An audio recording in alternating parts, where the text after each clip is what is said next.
Welcome, people of Georgina and people interested in Georgina. This is the YourTown, Georgina podcast.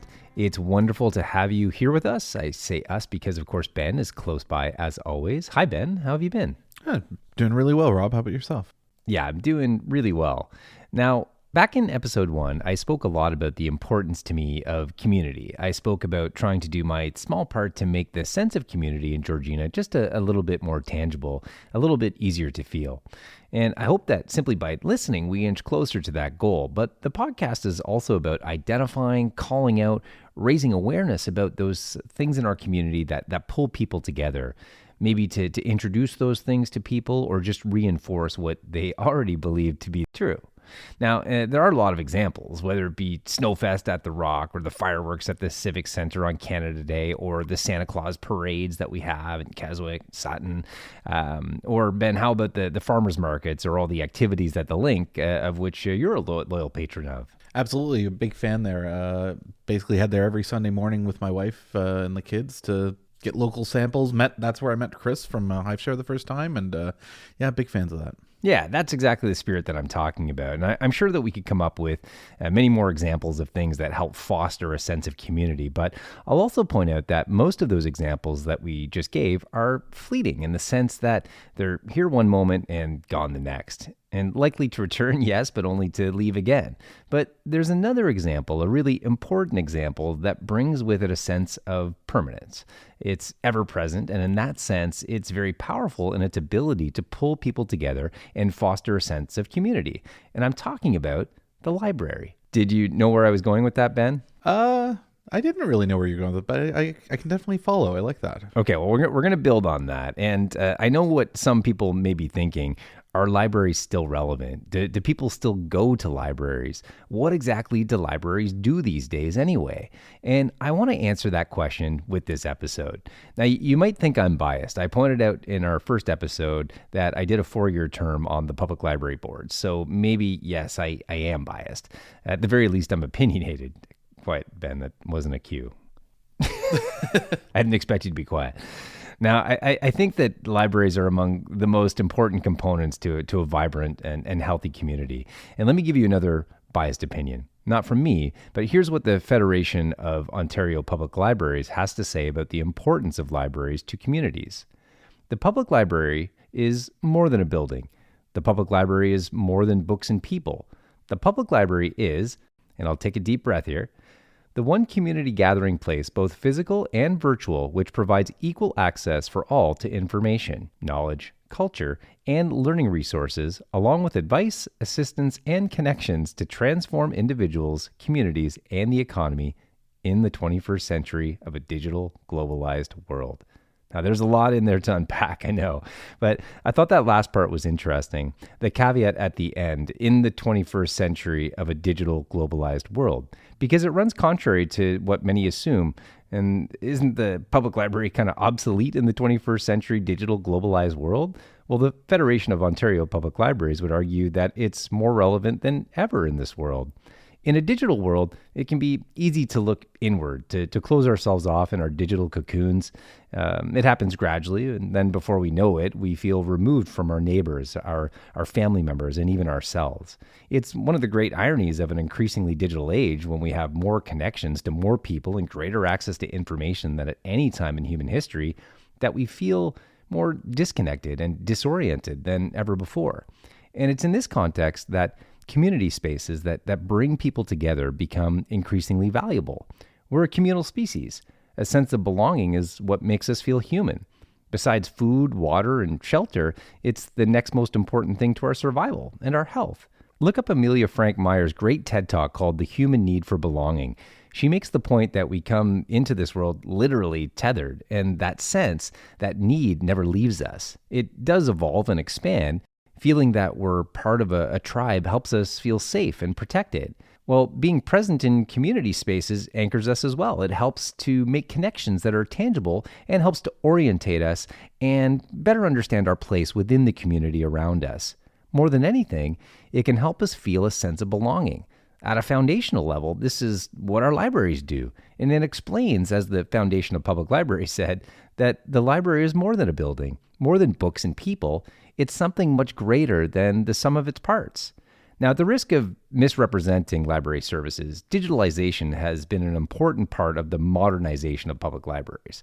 And community spaces certainly can be both physical and virtual, but we'll get to that. I do want to make the case that the physical presence of brick and mortar libraries plays a very important role to the community of Georgina. And not so long ago, that was the only way we viewed them. It was a physical place to go. Now, allow me to share my first memories of the public library, the old Keswick branch located within the Stephen Leacock Center. Now, many of our longtime residents will remember when the Stephen Leacock Center, still a very active and important venue in our community today, also housed Keswick's local library. Now, I was 7 or 8 years old. Again, that's just how far my memory goes back. But it was a big deal to load up in my mom's Chevy Celebrity and head to the library.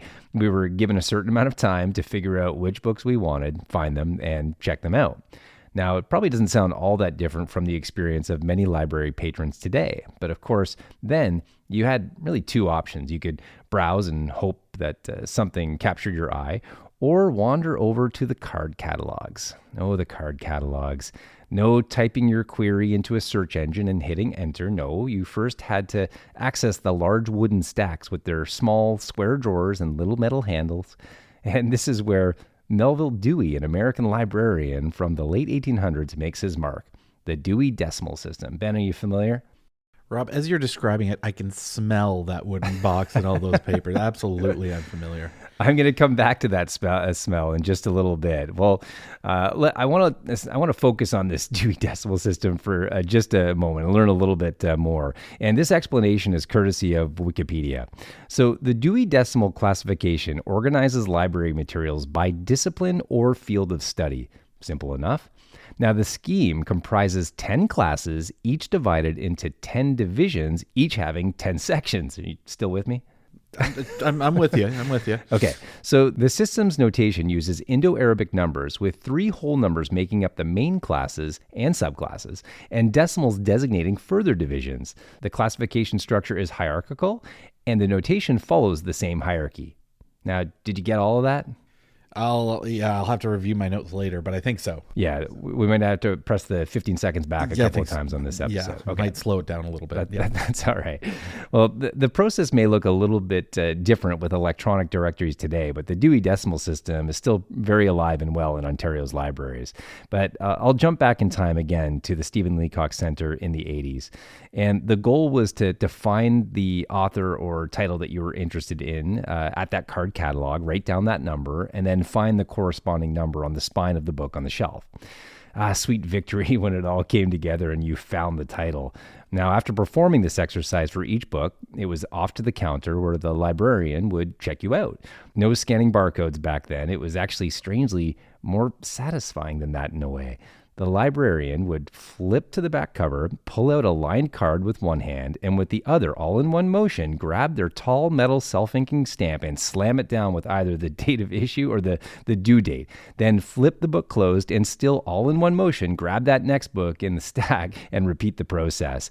I can still hear in my mind, clear as day, the sound of that stamp going down and recoiling. Today, it would probably be some sort of ASMR, I think, Ben. That's true. And then there was the scent. Now, Ben, you touched on this a moment ago. Now, despite the efforts of the custodians and the regular cleaning of the library, it was no match for that old book smell. I can smell it almost as well as I can hear that stamp going down. Did you know there's actually a name for the smell of old books, Ben? It's called bibliosmia, and it's caused by the chemical breakdown in the compounds of the paper. So since paper is an organic material, with age, its components break down. And the components released into the air, they can have hints of vanilla, almond, even musky floral scents. And many argue that the older the book, the better the smell. You might say they age like a fine wine. Interesting. I didn't know there was a name for it. That's How fantastic. about that, right? I know, there's a word for everything. Of course. Now, finally, I remember the sounds, or more to the point, the absence of sound. I mean, that's library etiquette 101, right? It was keep it down. The library was the only public space you would go to where it was actually quieter than your home. And as a result of this strict policy, any deviation, things you would never normally notice, seemed amplified amplified. A wooden chair sliding out from under a table, an innocent cough, the squeaky wheel of the book cart, or that self-inking stamp compressing and recoiling periodically. I always like that about the library. Ironic for a kid that grew up at the racetrack, I like the silence. Now it only amplifies my tinnitus or tinnitus, but then it was a place to disengage, minimize the inputs, and think a little bit more clearly. Now, admittedly, I'm being nostalgic, but I suspect that some of our listeners will relate to the descriptions that I provided. I also think that some of what I described is timeless and still reflective of the library experience for many people, including the Dewey Decimal System. So let's use that as a segue to start exploring the library experience in Georgina today. Now, Ben, I'm curious to get your thoughts on the library experience as a relatively new resident to Georgina, with a young family, of course. But before we do that, where did the library fit into your time growing up in Windsor, Ontario? It was a big part of it. We didn't really have community centers, or maybe we did, but my family didn't take advantage of them. But I remember spending a lot of time at the library. There was one very close to my grandparents' house, and it was the ladies in the library who worked there, they were like second aunts to us. Right. We were always there. They knew us by name. We spent a lot of time there, and I have a lot of fond memories of the Remington Park Library. There you go. A shout out to the Remington Park Library. Yeah. Is it still there today? It's a good question. It's been a little while since I've driven by. My grandparents don't live in that neighborhood anymore. Hey, you're a Georgina Hopetown boy now anyway. Exactly. That's all in the past. So no, I get it. The nostalgia extends, and I suspect I could see you nodding your head as we were talking there, and I was providing some of those descriptions. I mean, it's real. We remember this. It's tangible. So I'm curious about now. I know you do use the library. What role does the library play for your growing family here in Georgina? Well, most of it is, I'll admit, my wife spends more time at the library than I do. I do try to frequent it. But these days it's taking advantage of the programs they have for young children. We have a 3-year-old and a 5-month-old, and 3-year-old, that was a lot of his early socializing, especially as COVID kind of opened up. The library was one of the first things to have some sort of childhood or child entertainment program. And we still take advantage of that every Thursday. My wife goes, and there's playtime at the library, and our little guy really looks forward to it and has a great time. And actually, just a couple weeks ago, he took out his first book Nice. at the Merc. Not officially, because he ran past the security scanners with it in his hand. Right. But I was able to get him in the lobby, bring him back in, and show him how to officially rent the book, borrow the book. Well, that in itself was a lesson, right? It was. I don't know if it quite stuck with him, but we're working on it. Well, I do appreciate you sharing that, Ben. And what's nice is, yes, you've got little ones right now, but as the kids grow, there are different ways for the library to cater to their age group and interests. And let's not gloss over kind of a point that you just made, the fact that long before our kids get a driver's license or a credit card or a Costco membership, the first real club that they belong to is the library. That's true. And I was feeling pretty good about myself when I got that first library card. And, it's pretty fun to see how my kids react to that same privilege, and even the process of signing items out, which is a transaction that's all their own. Of course, when I talk about the evolution of how they use the library, it may have begun with finding new books, but since adding a Nintendo to the household, it also includes finding new games for the Switch on those visits. Very important, Ben. Of course. Well, I remember borrowing a lot of VHSs from my local library as well. So Right. It's just things have evolved. Exactly. It wasn't always just books. No, and it certainly isn't today. So let's orientate ourselves. Now, in Georgina, we're fortunate to have multiple options when it comes to libraries. Of course, the Keswick branch on Wexford Drive shares its space with the Ice Palace. The Sutton or Peter Zosky branch on Black River Road cohabitates with the Georgina Leisure Pool, and the Pefferlaw branch has a dedicated space on Pete's Lane. And the big news of late, of course, is the addition of the Discovery Branch Library at the Merc. Now, none of us have to travel too far to find the library and take advantage of the available services. And what do these services look like? Yes, you can borrow books, graphic novels, large print editions, and picture books. You can access ebooks, online magazines. You can stream audiobooks, music, or video. And yes, borrow DVDs and video games. But you can also take advantage of the Wi-Fi hotspots hotspot, computers, printing and copying services, book a meeting room or rent a projector and screen, or just find a quiet place to sit down and work, study, or simply unplug with a good book. So let's bring it full circle and validate the library as an important community space.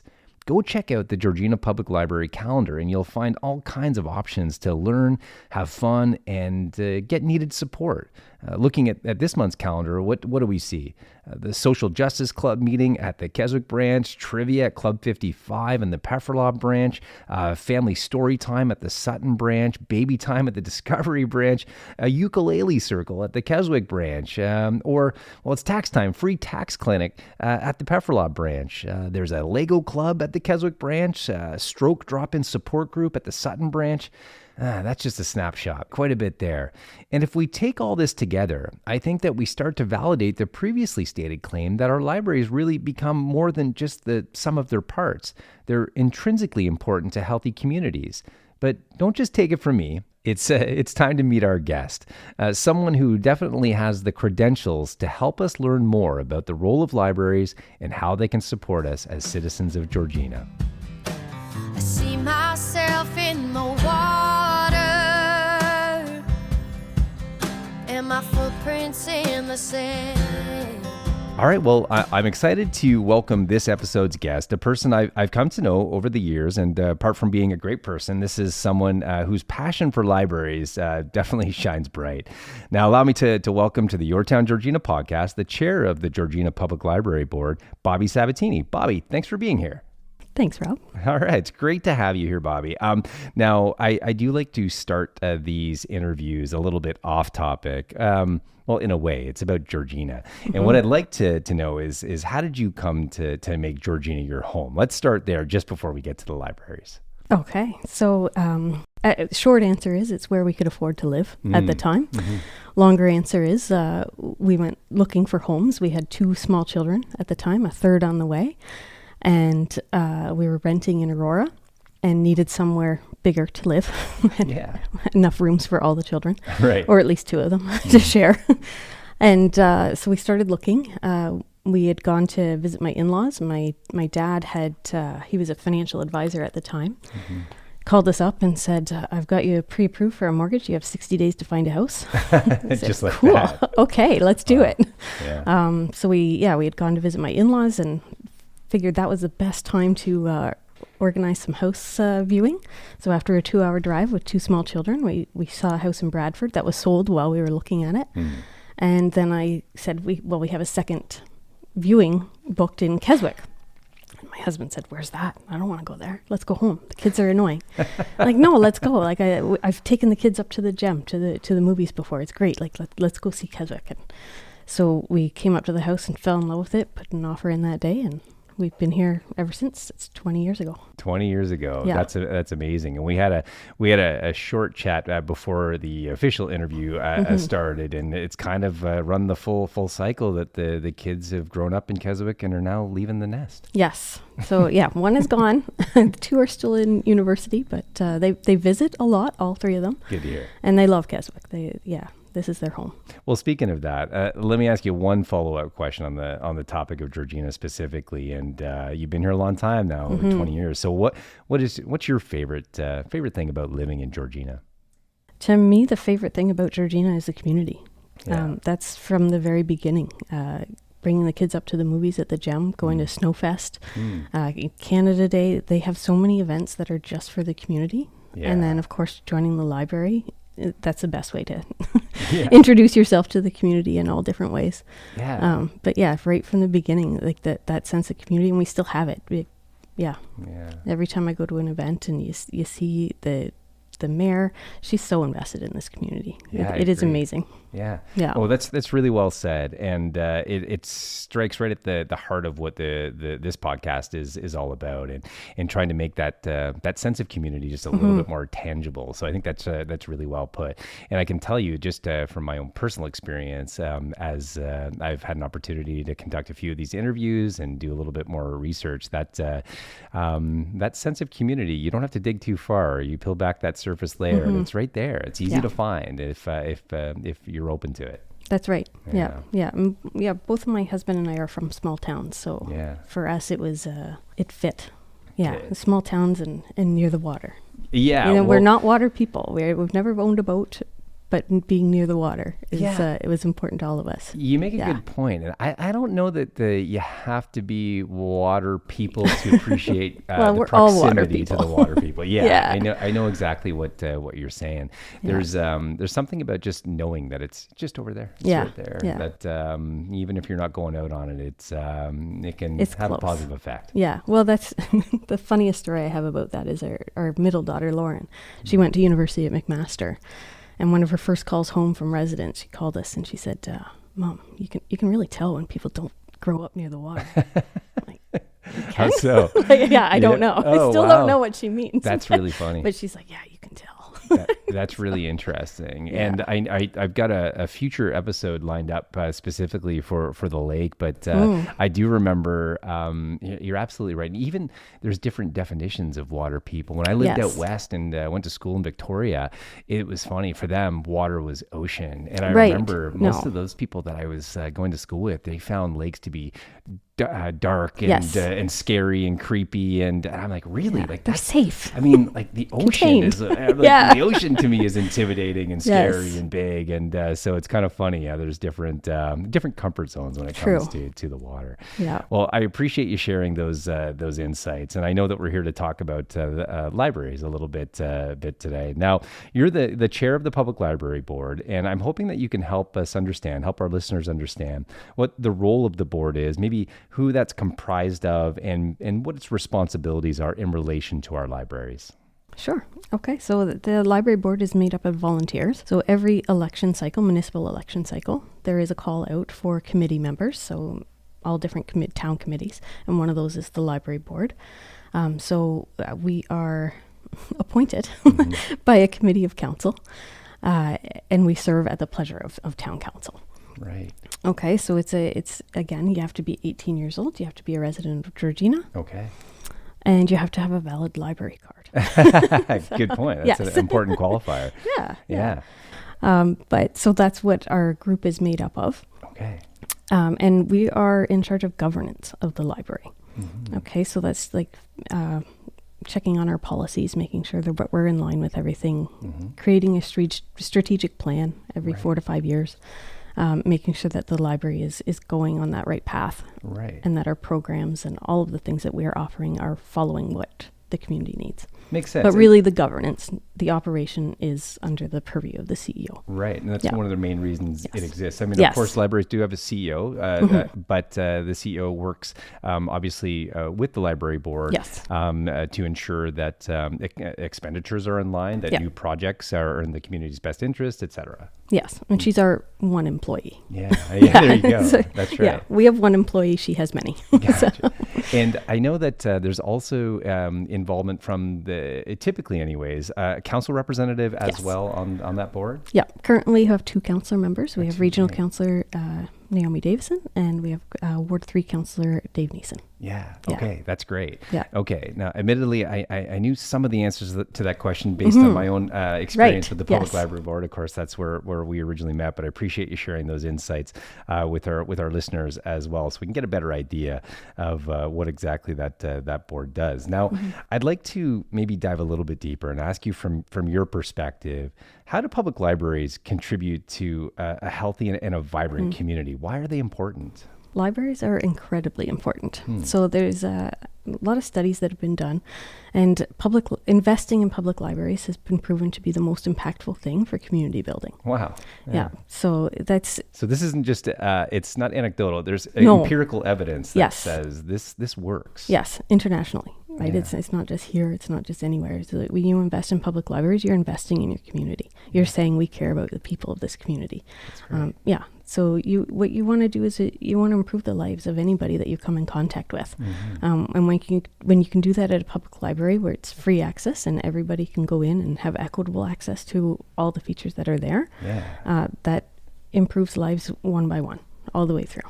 That's a great point. That line in and of itself, to be equitable with regards to the library patrons, is one of the few places that you can go where everybody's on the same page. Access is the same, and there's no exclusivity in that regard. It really is a community space. That's true. Yeah. When I was young, I grew up on a particular street that the other side of the street was all doctors, doctors and nurses. Okay. And I grew up with a single mother. We didn't have a lot, so when they went to camp over the summer, I went to the library. Nice. Yeah. Nice. And that was the town you grew up in. Owen Sound. Owen Sound. Did you find the library had a similar role to what it is here? It contributed to that sense of community that was Absolutely. important for you and the residents of Owen Sound. Absolutely. It's a the intention of a public library is to be your community living room, where anybody can go, just go hang out, do whatever you want, get what you want out of it, right? Like you put what you can in and you take what you need out. Nice. Yeah, that's a good analogy. Community living room. I like that. It should be a slogan on t-shirts. Yeah. Maybe, or I think it is for many maybe it is, right? Yeah, there you go. Okay. Well, I think that we're starting to peel back the layers a little bit, and we've kind of addressed it from a high level, but directly to those that might be under the impression that a public library is really just a place to borrow books. I mean, what do you say to correct that perspective? I mean, what is it really about from your perspective? Well, to correct that perspective, I say go visit one. It only takes one, step in the door to see that there's so much more out there. Books are incredibly important. I'm not going to discount that. It's one of the quickest ways you can learn empathy for another people is to read books and read books about other people and from other perspectives. But for a library, libraries are space. Libraries are space that you can be comfortable and safe in. Libraries are places where you can go and explore the world. If you don't have access to it at home, you go to the library and we can provide that for you. You can borrow hotspots so you can have internet at home now. You can borrow a hotspot. Yeah. Now, this is a service that I have not taken advantage of. But can you explain that to me? What is that? Yeah. So hotspot, if you don't have internet or Wi-Fi at home, you can borrow a hotspot from the library. So you would still have to need a device. Sure. But you plug that in and now you have internet. Perfect. That you're not paying for, that the library is paying for it. Yeah, that's great. Yeah, because we need that. I've used those for work purposes at times with travel and whatnot. Yes. But I think that's a great thing to know that even as something as basic as most of us consider Wi-Fi, it's not accessible to all. And this is another example of, again, bringing a more equitable experience to the community. True. That's a good one. Yeah. And then we got nature backpacks. You've got magazines. You've got all the resources online that you could imagine. Yeah. So, and games, and again, the space that you're going into to do things. I was there on Thursday night at the Keswick branch and we were doing a euchre tournament. So we had that going on. There was a guide group doing a scavenger hunt in the library at the same time.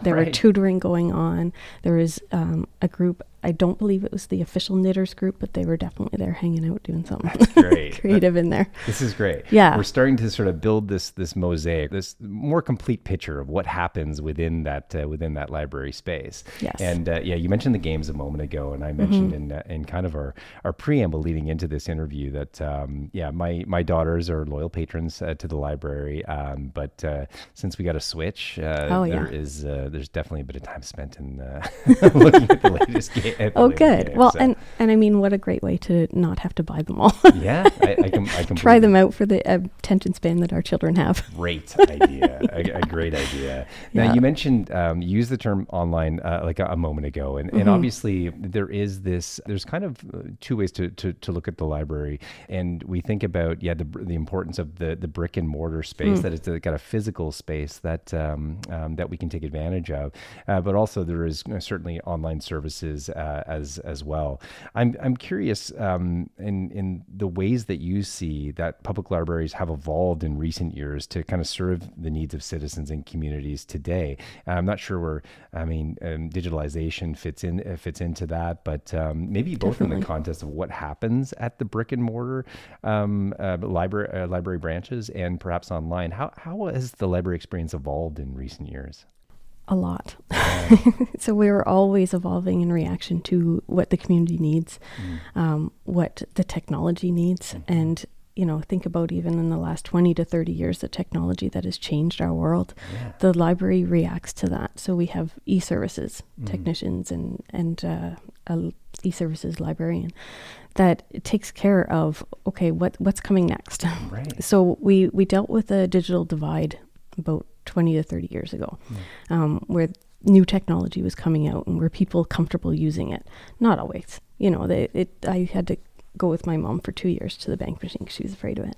So, so there's things like that, right? And so as new technology comes out, we have to know how to use it. So we got people coming in all the time. I got this tablet from my kids. I don't know how to do it. I don't know what I'm doing. Right. So we have people to help with that. Yeah. And do that. And what we're doing is approaching now a new digital divide with AI. Of course. Yeah. Yeah. Interesting. So what you can do with your library is that, and I mean, not everybody is going to be up on the ball right away, but they're going to do their best to learn, and so that they can help and meet people where they are, and say, okay, what's your experience with it? Where do you want to go with it? Yeah. So that we can react to it and have the training for our staff at the library, so that they can help with those questions that are coming in. That's great. That's great. Yeah. I really think we're starting to open up awareness for those people that were under the impression that it's a place to borrow books. We're already really there's lots of unpacking that a too. lot. I do there, encourage right? that. Yeah, it's still very important. But you can be a member of the library and never have to go in Yeah. any of the branches. And that came about a lot during the pandemic, that especially at the beginning of the pandemic, when we weren't allowed to open at all. Our staff couldn't even go in the buildings. Sure. I say "are" in a very different way. It's the staff of the Georgina Public Library. Yeah, of course. Yeah, understood. So that online presence became very important, that people were still able to access ebooks, audiobooks, research, all of those things. Yeah. But it's not the only thing. You can join the library in many different ways. Yeah, I think that was that's an important line that you shared a moment ago, that you can be a member of the library community without ever actually setting foot in the library. It's that flexible in terms of its service offering and what it can provide. Yep, you can even apply for that card online. Yeah, that's great. Don't That's have how to leave actually your I got house. mine online. So I did mine online. So. Yeah, it's very helpful. Yeah, that's great. Now, speaking of evolution, is it true there's no longer fines when materials are returned late? Is that true, Bobbi? That is true. So we started as a pilot project during the pandemic, and this was a personal accomplishment for me. that I like. You had a lot of late charges. Is that what we're talking sometimes. Occasionally, got a little embarrassing. There might be a conflict like, of interest that we've just uncovered here, Bobbi. I always paid them, just not. Oh, okay, gotcha. But I did have late fees. Late fees are a tough subject for depending on what side of it you're on. But we don't want to penalize the people that can least afford it. Yeah, we want to encourage people to come to the library as much as they can. And if they're not able to get there for reasons that are none of their fault, why are we penalizing that? Yeah. And to me personally, the guilt of knowing that I'm keeping a resource from someone else is way more of an impetus to return it than the 25 cents. Very good. So yeah, going fine free just makes the library itself more accessible to everybody. Now you're still, if you lose an item, you will still be charged for that item because it's lost. But when it's returned and it's still in good condition, why? Yeah. We've pushing for that in some of the schools too. I work for the school board, so yeah, we've been pushing that in a lot of the high schools. Like, why? If it's returned, it's returned. That's great. So does that policy change include past that? Like, and once you instituted this, did it wipe out previous late fees, or how did that work? It did. Yeah. Yes, all the fees. No, not for lost books again. Fair enough. Yeah, the lost books would stay on your account, but the lost fees were wiped out. Okay, so for those of you that are listening, and you're sitting, there's that dusty book like, in the corner that you no. only haven't returned. And you can still return it, and it will be knocked off your account. There you go. So, Good. All right. If you do return it, no matter when that is, you heard it if here. you have paid for it, you will get paid back. Yeah, just bring it back. just bring it back. It's cool. Yeah, but if you're just late, that's okay. That's okay. Yeah. Okay. Yeah. That's a good message. I'm glad we hit that one. Yeah. Well, up until very recently, so we had 3 library branches in Georgina, of course. Now with the Merck's Discovery branch, we have 4. I'm curious. Do the branches branches, do they have similar service offerings, or is there an attempt to make those service offerings complementary, meaning that you might go to one branch for one thing, another branch for something else, or how do you approach it in that regard, those library services? Well, having 4 branches is very exciting. Geographically, because they are so spread out, we do have to have those core services at all of our branches. Okay. Right? Like, so yeah, anything you want to do, you can do at any of our branches. Right. So there are a couple things that are at the Discovery branch and Keswick branches that aren't at the other two, at Sutton and Pefferlaw. There is a kids' French materials are only available at Keswick in the Ice Palace. Yeah. And multilingual materials are only available here in Keswick at both the Ice Palace branch and the Discovery branch. I see. Yeah, and that's a space requirement in the size of the collection. It's just if you're spreading it out too thin, it's not going to be as impactful. So, but I mean, if you're in Pefferlaw and you need some of those materials, you just request them and it gets sent right to that library. There's a courier service that runs every single night. Transfers that are going regularly. Yeah. And then, of course, in the Discovery branch, there's some very exciting things. Yeah, I definitely, yes. I certainly want to get to that. And I also noticed before we focus on the Merc a little bit more that when you are online with the Georgina Public Libraries and you're looking at different services or groups or euchre tournaments, like you mentioned before, it tells you like where all of these, where you're going to find these. And so you can find something easily right from your device. Where's the best place to go and where these things are happening? Those are all laid out very clearly. Yes. Yeah. And a lot of our events and stuff will be at certain branches, so you just got to pay attention to which one. Yeah. Okay. Yeah. Well, at the risk of time stamping this interview, this is a timely interview because the Merc, in fact, did just open last Saturday on March 2nd, and this is the new branch that's on Woodbine in Keswick. And along with the opening of the Merc came the opening of the Discovery branch. So, can I ask you, what was the impetus for a second public library branch in Keswick? Okay, so the second library branch came about. We had a library master plan meeting, a big meeting in 2016. And at that time, we had done, you do all sorts of studies and you see where you are and where you should be.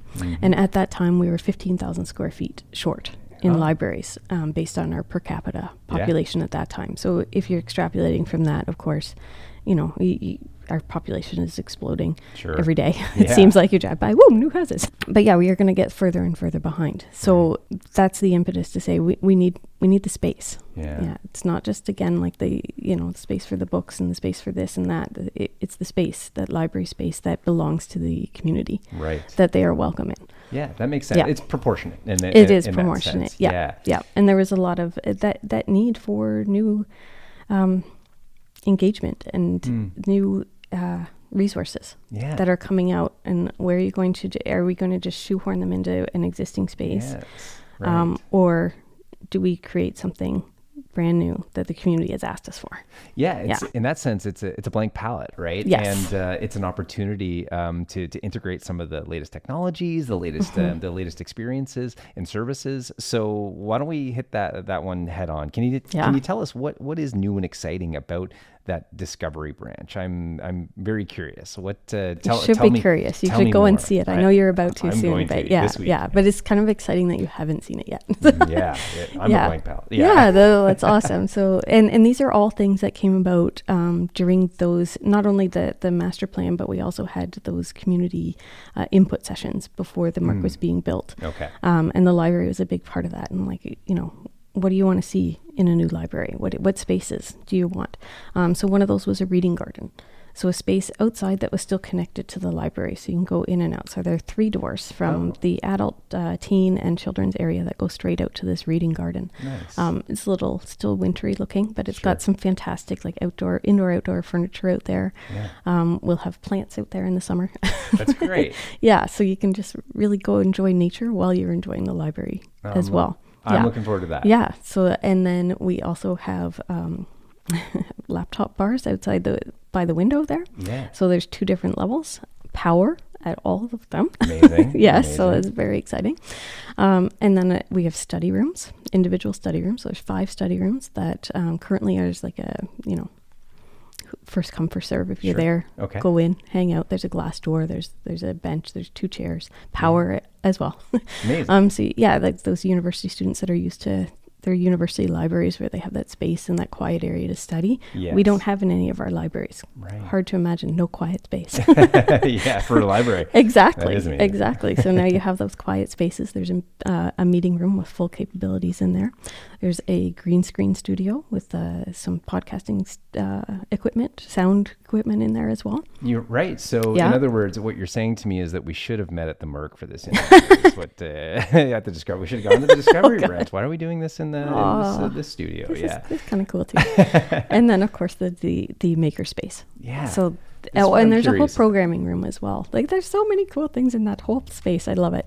But yeah, Can I ask, what's the sorry? But just before Makerspace, what's programming room? So there's a programming room. It's like a kids programming room, but it's got glass walls. You can access it from the makerspace or from the children's area. So the glass wall comes right across, so it can join into the library, or it can be separated off if they're being too that's loud great. or something. Yeah. It's got the projector, the screen that comes down, the blackout blinds if you're showing a movie in there. Nice. Yeah, it's got storage, a sink. Those little things we Oh take for my granted gosh, sometimes. yeah, all that amazing stuff. That's great. Yeah, Okay. and then Yeah. the makerspace, The of course. makerspace, So I'm the very curious makerspace, about yes. it, yes. Oh yeah, I've been so excited about this the whole way through. So it's got 2 brand new 3D printers. It's Very got exciting. Glowforge laser cutter and engraver. It's got a large scale vinyl printer and cutter. So they've been cranking Large out scale, stickers like you cricket, wouldn't like really a larger scale, like larger say, in scale, more yeah, and it's commercial, exactly.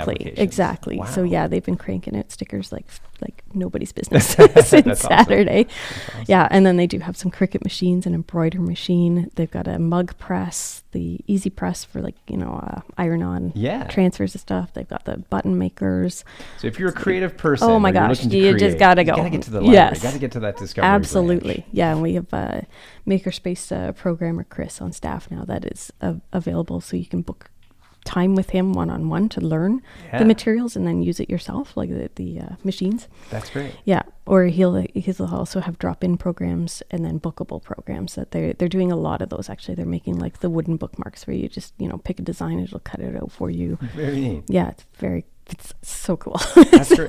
Yeah. So somebody wants to engage in the makerspace. Can they do that? Can you do that online right now, Bobbi, in terms of booking that, or Yep. would you just contact? Yeah. That's the Yeah, best way to actually, do it was today that it started online, that you could Oh, great. start booking places on the sign up for some of those programs that are coming up. Oh, that's really exciting. Yeah, and if they fill up fast, well, that's our cue to make more space.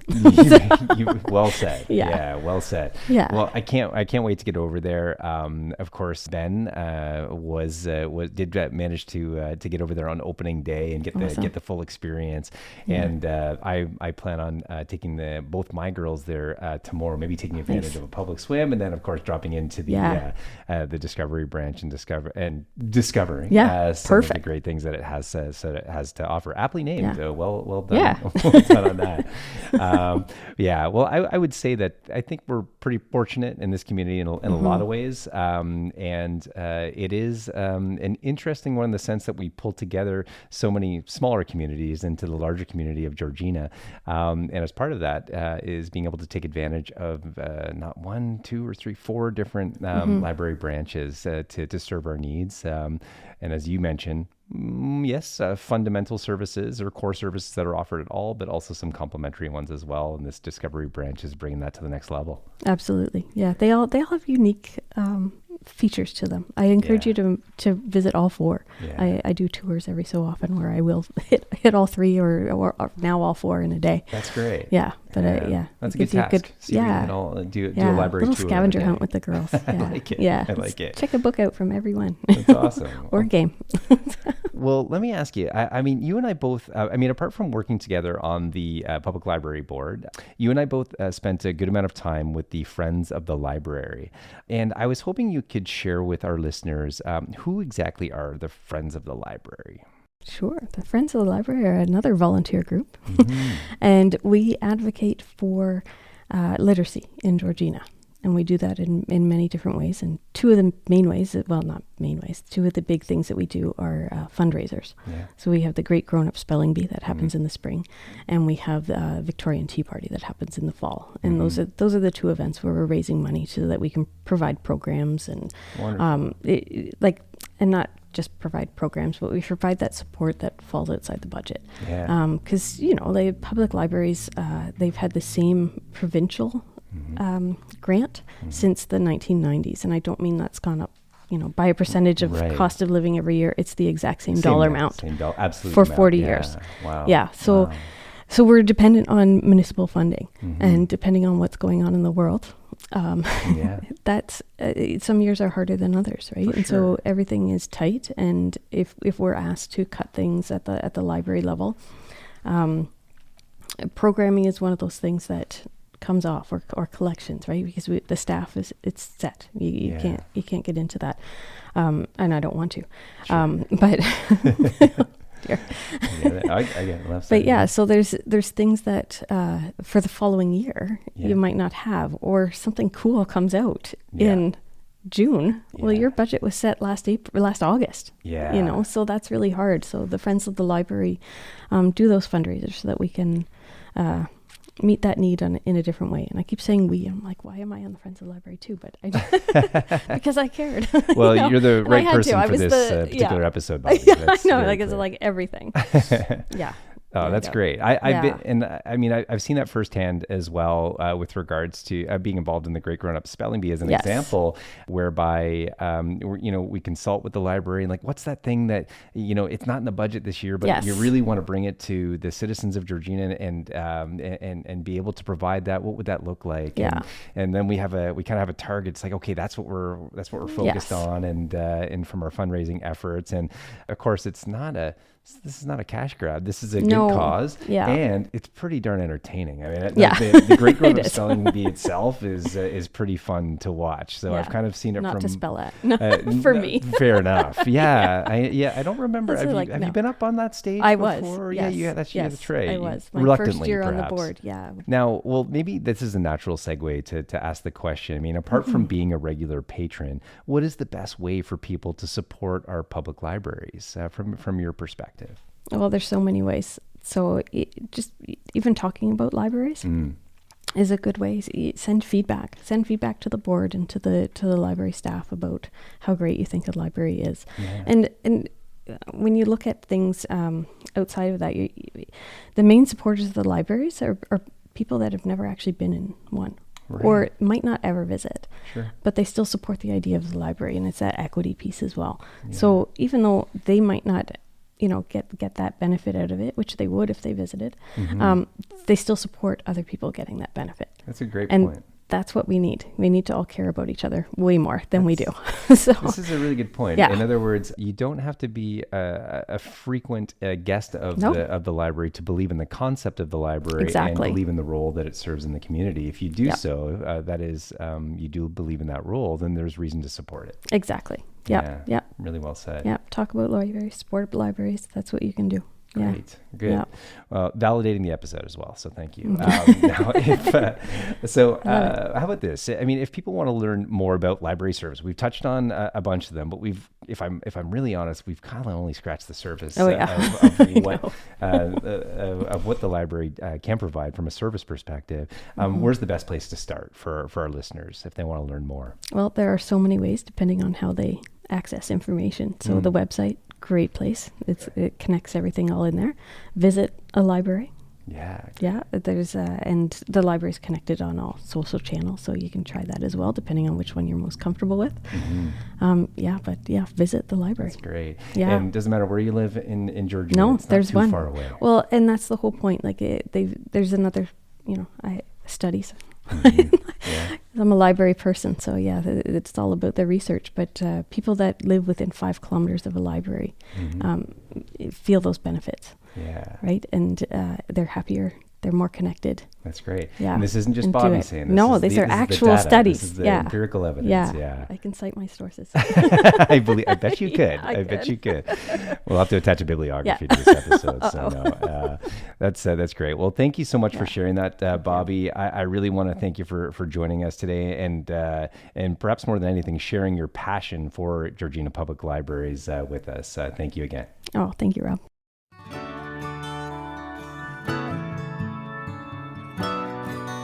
So Ben, what are your thoughts on that chat with Bobbi? Some really interesting things there. I had I mean, I knew the offerings had evolved, but I didn't know things like tech services. Yeah. That's fantastic. I wish the Windsor Library offered that, because I could be able to send my parents there instead of doing remote tech service to them.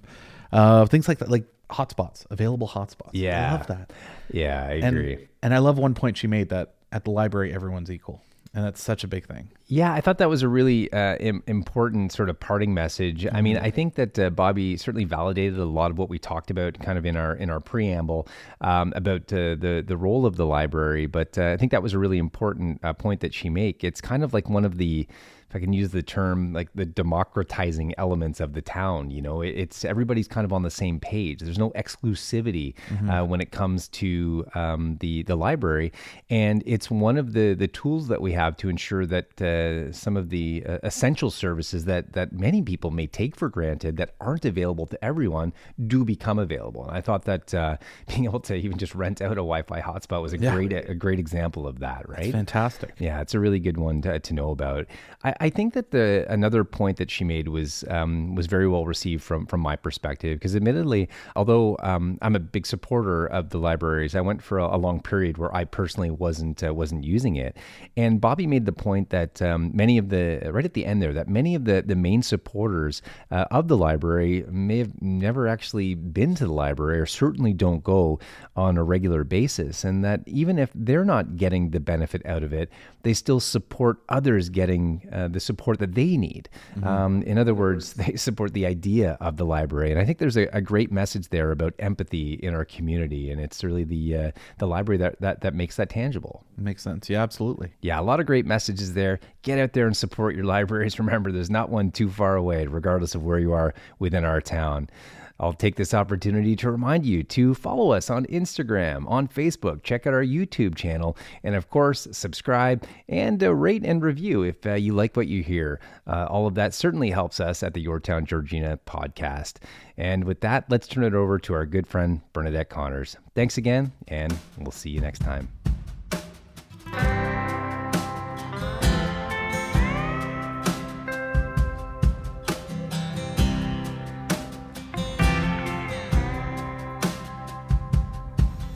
I'm a sister, I'm a daughter, I'm a lady of the lake. I learned to drive on a dirt road, and I got all it takes. I see myself in the water, and my footprints in the sand. The moon can push and pull the tide, but this is where I stand. Georgina, I could never really leave ya. I've been all around the world, and still you bring me back again. Georgina, I've got friends in the city. They've got a tower and everything. I tried it out for a little while, but where you don't have roots, you can't grow wings. Georgina, I could never really leave ya. I've been all around the world, and still you bring me back again. Georgina, when I'm gone, I dream ya. Late at night, later on, you're always on my mind. Georgina, should I stay or should I go? I'll always be scared of the great unknown. I see myself in the water,